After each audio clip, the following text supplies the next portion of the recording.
ہماری طرح نہیں کہ یہ عمران ایک خط کو لے کر پوری قوم کو بیوقوف بنا رہا ہے. ہمارا پی ڈی ایم سے بھی کوئی تھا, ان پر ہم لعنت کرتے ہیں, میں نے بار بار کہا, لیکن یہ قوم, اس قوم کو کیا پتا یار, ایبسلوٹلی نوٹ کے ڈرامے بازیاں کر کے تم اس کو پھر ہیرو بنانا چاہتے ہو. کسی کو کوئی احساس نہیں کہ اس نے رسول اللہ کا دل میں کتنا دکھایا. عافیہ صدیقی کو کہاں لے کر آئی ہے, کام لے کر آئیں گے. آسیہ ملونہ کو بھگانے میں اس مردود کا سب سے بڑا کردار. اتنے کام, لیکن ہماری قوم کہتے نہیں, وہ ہم آزادی چاہتے, غلامی نہیں. یہ 2 منجن بیچتے ہیں یہ حکمران, پوری قوم اس طرف چلے جاتی ہے. میں نے کہا خدا اس قوم کے حال پر رحم کرے. عمران نے تو صرف نعرے لگائے نا 2 جملے, تو قوم پاگل ہے. دجال تو باقاعدہ آ کر ایسے کرتب دکھائے گا, مردوں کو بھی زندہ کرے گا, وہ تو نابیناؤں کو آنکھیں بھی دے گا, وہ تو تھوکے گا تو سبزہ اگے گا. پھر دجال کو دیکھ کر قوم کہاں کھڑی ہوگی؟ میں تو یہ قوم کا کہہ رہا ہوں, پھر دجال کو دیکھ کر قوم کہاں جائے گی؟ آج تو عمران کے 2 باتوں سے ہمیں نہیں پتا خط کا کیا ہے کہ نہیں ہے. جو تجزیہ نگار کے بعد سننے میں آتی ہے ہم اس کو مان لیتے ہیں, جس کی تبصرہ ہمیں سمجھ آتا ہم اس کو مان لیتے ہیں. میں نے کہا کچھ بھی ہو, یہ خط کی حقیقت ہو کہ نہ ہو, لیکن اس کے 2 جملے 3.5 سال کی اس کی نااہلی کو, اس کی نالائقی کو, پاکستان کو ڈبل مقروض کر دیا. یہ سب پر پردہ رکھ کے قوم پھر پاگل ہو گئی ہے, نعرے لگا کر گھوم رہی ہے کہ عمرانی لیڈر چاہیے, کس نے ایبسلوٹلی ناٹ کہا. ارے یہ 2 جملوں پر اگر قوم پگھل جائے گی, یہ قوم پھر دجال کے سامنے کیا کرے گی؟ دجال تو مردے زندہ کرے گا, وہ تو سامنے سب کام کرے گا. پھر قوم کہاں کھڑی ہے؟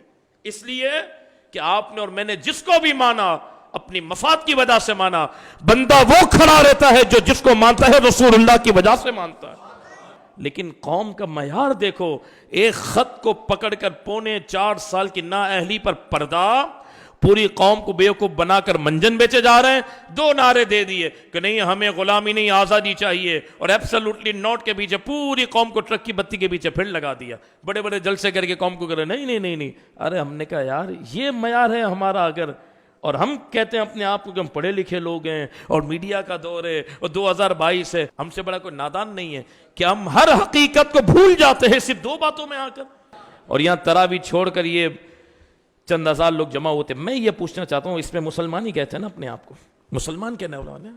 آپ بتاؤ, یہ حضور سے ہماری محبت ہے, یہ رسول اللہ سے ہماری محبت ہے, یہ رمضان المبارک کا ہم نے احترام کیا, یہ اس قوم کو اللہ کے حبیب کا احساس ہے کہ ابھی تو حضور کے غلاموں کی مٹی بھی ٹھنڈی نہیں ہوئی, 36 جانوں کا خون تو اس کی گردن پر موجود ہے, اس کی اتنی بڑی گستاخیاں تو اس کی گردنوں پر موجود ہیں, خاتم النبیین کا لفظ اس کے منہ سے نہ نکلا, پھر قوم اس طرف جا رہی ہے.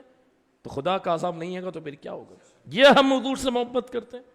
کیا یار اب بھی سمجھانا پڑے گا کہ عمران, نواز, زرداری یہ لوگ کتنے بے غیرت لوگ ہیں؟ اب بھی قوم کو سمجھانا ہے؟ کیا بابا جی سمجھا نہیں گئے؟ کیا پورا قرآن نہیں سنایا بابا جی نے امیر المجاہدین نے؟ کیا حضور کے حدیثیں نہیں بتائیں؟ کیا صحابہ کے واقعات نہیں بتائے؟ کیا خود میدان میں آ کر قربانیاں نہیں دیں؟ اپنے آپ کو, اپنے گھر والوں کو کیا حضور کے لیے پیش نہیں کیا؟ جیلوں میں جا کر سختیاں برداشت نہیں کی؟ سب تو کیا یار. اب بھی قوم کو سمجھ نہیں آ رہی. نماز پڑھتے ہیں, روزہ رکھتے ہیں, نیٹ پر بیٹھ کر عمران کی سپورٹ کر رہے ہیں. میں پھر کہہ رہا ہوں کہ ہمارا کسی جماعت سے کوئی تعلق نہیں, ہم جسے مانتے حضور کی وجہ سے مانتے ہیں.